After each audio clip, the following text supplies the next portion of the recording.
A lot of fans want stage yellows removed in order to stop fuel saving at superspeedway races. I don't really think that's a solution, and we'll get into why shortly. My name is Bozy Tatarovich, and I'm here with Dirty Mo Overdrive, and today we're getting into superspeedway racing, what fans think, and what NASCAR is planning to do at Talladega, and whether it will actually work. So NASCAR on the Hauler Talk podcast this week was discussing some changes and trying to mitigate fuel saving at superspeedways. So for the upcoming race at Talladega, they're planning to flip the stages around. What they're going to do is they're going to put one long stage at the beginning with two shorter stages behind it, with the goal of the two shorter stages to be a fuel run and prevent teams from trying to play fuel saving games in order to minimize their pit stop time.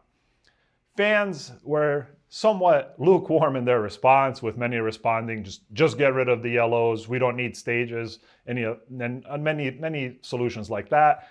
And while I think that it's good that the fans are passionate, I don't think that removing stage yellows will actually prevent fuel saving.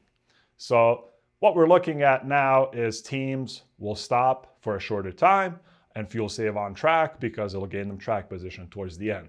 And we realistically have 3 mini races within a race, and the teams will do the math across the whole race plus the math across each stage. If we were to get rid of stage yellows or stages, all you're really doing is just expanding that math to just be one full race. And the way the race is set up, you could theoretically split it up so you have maybe, if we go 188 laps divided by 40 to 45 laps, you could theoretically split it up almost evenly if you save enough fuel. And that's really what would happen. It's just a question of when and where teams would save. Most teams would try to save up front in order to minimize their time on the last stop and gain track position there. We've seen this in the past. We saw how well the Penske cars do specifically with this because their fuelers are extremely well trained to fuel while moving, which allows them to save a few tenths here or there. And we saw Austin Cindric last spring at Talladega be able to gain about 4 or 5 tenths on all the people that came in with him and leave pit lane first. So while many think that removing stage yellows or removing stages might be a fix, I just don't see it. If you see different logic or different math, I encourage you to share it in the comments below, because maybe I'm just not seeing it from the same angles that you are.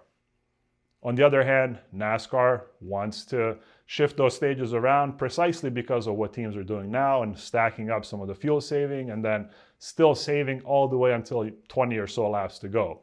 With making the second and third stage shorter than a fuel run or around the same length, what their goal is there is basically to have teams do a full fill at the stage break and then run full out until the end. I think that'll work to an extent.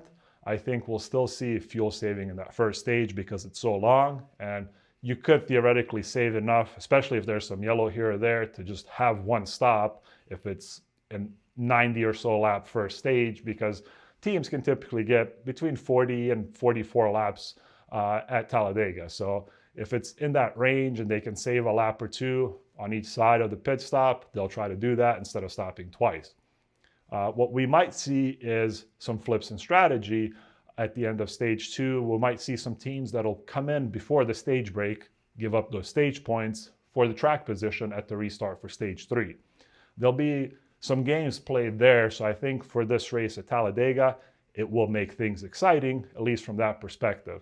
And if there are some natural yellows that come into play, I think they could have a decent formula on their hands.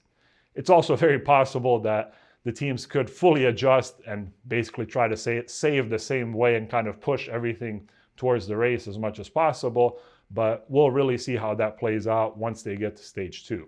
NASCAR is planning on some more permanent changes if they can get them done, which is why they're bringing back preseason Thunder, which will be testing at Daytona in January, which I think is pretty cool. I'm a big fan of testing and practice as much as you can get it. I like to see these mechanics get their hands on the cars and the engineers have some stuff to play with.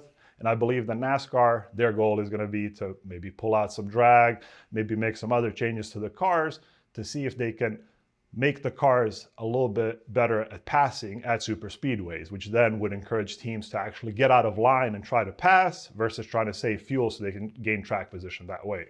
Now, obviously, that's not going to happen until the beginning of next year.